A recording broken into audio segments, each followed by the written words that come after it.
그래서 결국 많은 사업 중에 전문가나 그 언론들이 먼저 사업을 선별해야 됩니다. 쟁점 사업을 먼저 선정해서 거기에 대해서 토론을 하는 거죠.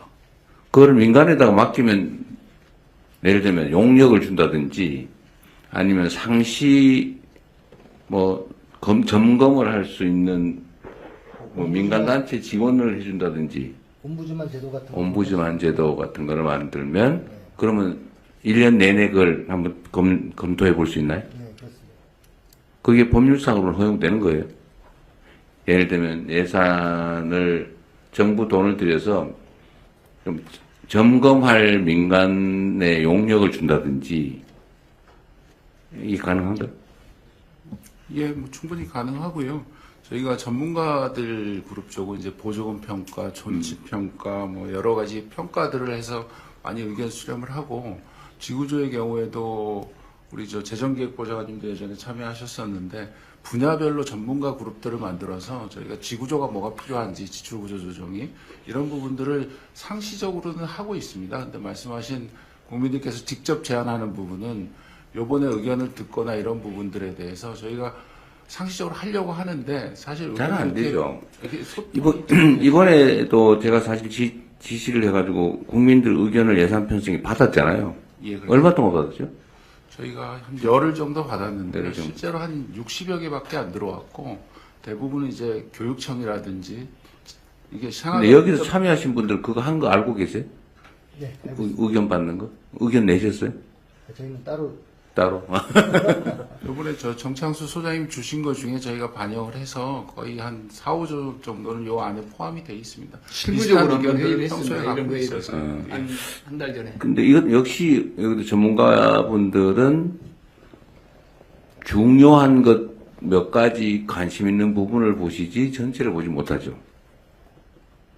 전체를 한번 점검하는 시스템을 만들어야 되겠어요, 그죠? 예산정책처가 그런 취지로 원래 만들어졌고 일정 부분 그 역할을 하긴 하죠. 국회 국회? 예산정책처. 맞습니다. 의회에 보내면 예산정책처에서 세부 사업을 다 검토하고요.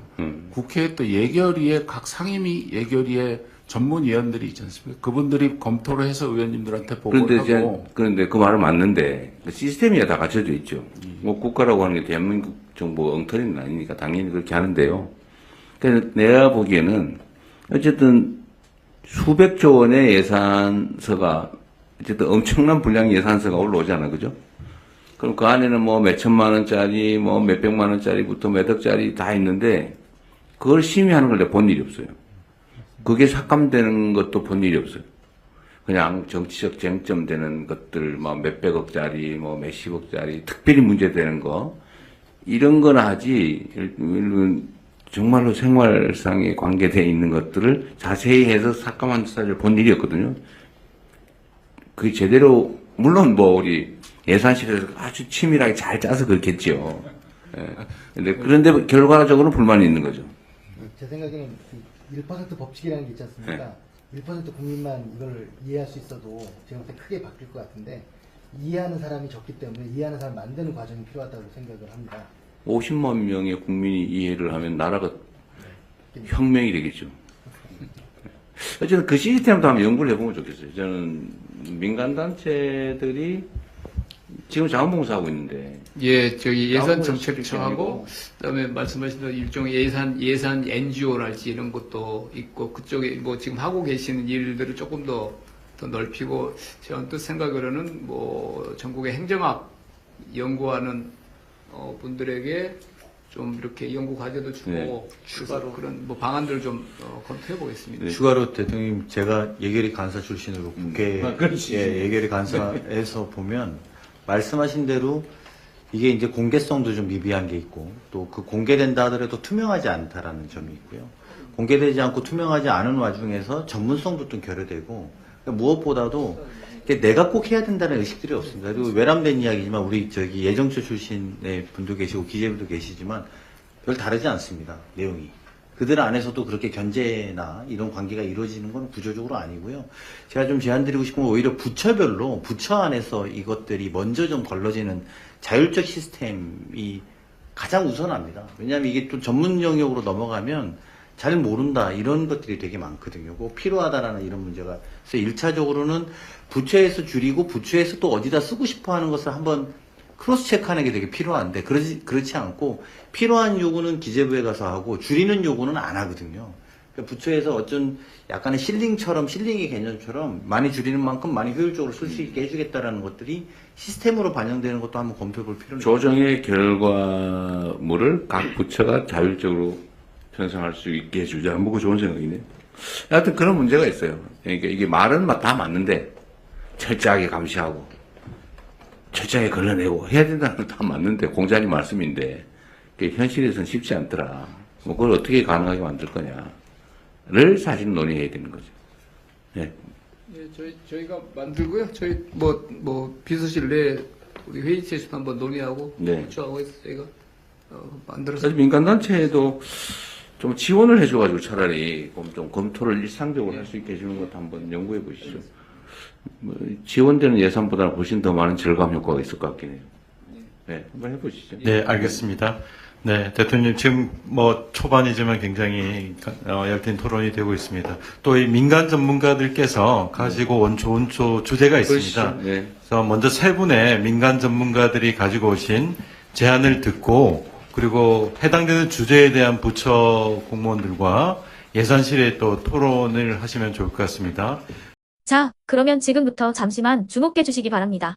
제가 구독자분들을 위해서 선물 하나를 준비했는데요. 제가 항상 여러분들께 드리는 말씀이 있습니다. 뉴스만 평소에 잘 챙겨보셔도 돈이 되고 돈을 벌 수 있다라고 말씀을 드렸는데요. 여러분들은 여기 보시는 삼성전자 뉴스를 보고 어떤 생각이 드세요? 아니면 정치인들의 뉴스, 날씨 뉴스를 보고는 어떤 생각이 드시나요? 그냥 뉴스만 보고 끝내는지 아니면 이 뉴스를 어떻게 이용할 수 있는지 이 부분을 고민하고 계시는지를 되물어보고 싶습니다. 그 이유가 뭐냐 하면 제가 지난번에 여러분들께 뭐라고 말씀을 드렸었죠? 지금은 반도체 섹터를 눈여겨보셔야 한다고 말씀드렸습니다. 그리고 나서 이런 썸네일들 뉴스를 통해서 많이 보셨을 겁니다. 반도체 내용이 이슈가 됐을 때 부자들은 어떻게 생각한다? 반도체 관련주들은 뭐가 있는지, 어떤 종목이 가장 좋은지, 어디에 투자해야 돈이 몰리는지 자연스럽게 생각한다고 제가 말씀을 드렸죠. 그 이유가 뭐냐 하면 부자들이 봤을 때는 이슈가 곧 돈으로 이어지고 그 이슈가 나에게 돈을 벌어준다는 경험적 확신이 있기 때문에 부자들은 항상 이런 사회적 이슈를 관심있게 챙겨본다고 제가 말씀을 드렸습니다. 이번에도 마찬가지인데요. 제가 지난번에 시청자분들과 함께하는 주식으로 수익 내기 이벤트를 진행했었죠. 당연히 100% 무료로 진행을 했었고요. 여기 보시면 아시겠지만 제가 지난번에도 구독이라고 보내주신 모든 시청자분들께 반도체 관련주 중에 가장 크게 급등할 딱 한 종목, 많은 종목도 아니라 한미반도체 한 종목을 여러분들께 추천드렸어요. 그러면서 여기 나와 있는 대로 정확히 얼마에 매수해야 하는지, 그리고 수익률이 어느 정도 나왔을 때 팔아야 하는지를 이런 부분들까지 여러분들에게 정확히 알려드렸었는데 지금 실제로 어떻게 되었다? 오른쪽을 보시면 아시겠지만 제가 지난번 문자 발송으로 이 한미 반도체를 소개해드리고 나서 실제로 이렇게 5배 이상 어마무시한 상승이 나왔습니다. 100만 원만 투자를 했어도 무려 500만 원이 넘는 수익금이 생긴 거죠. 그래서 당시에도 굉장히 많은 분들이 제가 드린 이 한미 반도체로 수익을 내실 수가 있으셨을 텐데요. 다시 한번 축하드린다고 말씀을 드리겠고 이번에도 마찬가지입니다. 앞으로도 2024년, 2025년 계속해서 기대해볼 섹터는 AI입니다. 그 중에서도 AI 반도체는 그 누구도 부정할 수 없는 미래 성장 산업입니다. 그러면 우리가 어떻게 생각해 볼 수 있을까요? AI 반도체 종목 중에 앞으로 크게 대장 역할을 하면서 10배 이상 급등할 수 있는 텐베고 종목을 지금부터 열심히 추적해야 한다는 겁니다. 큰 돈을 투자하지 않더라도 월급의 일부분 아주 소액이라도 이 종목을 모아가야 수백 %의 수익률을 손에 쥘 수 있는 것이죠. 지금 여러분이 보고 계시는 이 유튜브 또한 AI 반도체와 아주 밀접한 연관이 있고 반도체야말로 대한민국의 핵심 산업으로 앞으로 더더욱 시장은 성장할 수밖에 없습니다. 그렇기 때문에 제가 이번에도 뭘 보내드리고 있냐면 지난번과 똑같이 구독이라는 문자를 보내주시면 제가 AI 반도체 관련주 중에 앞으로 대장주 역할을 하면서 주가가 가장 크게 급등할 한 종목을 여러분들께 문자 발송으로 종목명과 사고 파는 시점을 모두 알려드릴 건데요. 그 문자를 받고 여러분들이 주식으로 돈 버는 연습을 한번 해보셨으면 좋겠고요. 혹시라도 나는 주식을 하지 않는다 하시는 분들은 주변에 주식하시는 지인분들에게 말씀을 해주셔도 되고요. 아니면 연세가 있으셔서 투자가 어렵다 하시는 분들은 이 종목을 자녀분들에게 한번 사봐라. 이걸로 한번 수익을 내봐라. 이렇게 조언을 해주실 수도 있는 거겠죠. 그래서 지금 이 영상을 보시는 시청자분들 중에 나도 이번 종목이 좀 궁금하다 하시는 분들은요. 누구나 상관없이 그리고 어느 시간대나 상관없이 부담 없이 010-2514-5930번으로 구독이라는 문자 보내주시면 제가 이번에도 똑같이 무료 추천 급등주 문자를 보내드리겠습니다. 이해되시겠죠? 제 번호 010-2514-5930번으로 구독이라는 문자 보내주시면 여러분들이 직접 이슈를 통해서 돈 버는 연습을 해보실 수가 있는 거고 제가 돈을 받는 것도 아니고 투자를 대신해 드리는 것도 아니기 때문에 부담 없이 신청해 주시면 되는 겁니다. 그리고 수익이 나면 저는 다른 것은 하나도 바라지 않습니다. 제 채널에 구독, 좋아요 한 번씩만 눌러주시라 이렇게 다시 한번 말씀을 드리겠습니다.